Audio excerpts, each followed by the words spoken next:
Dia ahli teori. Itu of course, yes. Dia ahli teori dan salah satu buku yang dia terkenal ialah Globalization in Question. Apa ni? The International, pokoknya tentang dia menghujahkan bahawa globalization is a myth. Yes.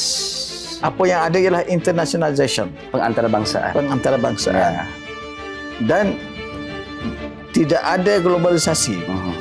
Itu hanya satu mitos. Yang ada hanya ialah pengantarbangsaan. Betul.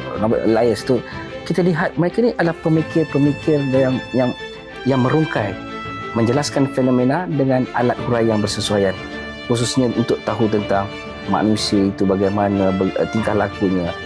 Kalau saya sentuh sikit lah bro, konteks Malaysia bro, ada yang kata bahawa bulat. Jadi itu bila terima bulat-bulat jadi pemikiran kita jadi jumud. Jadi tertutup. Tak itu ini penting teori untuk menunjuk jalan tentang masyarakat kita.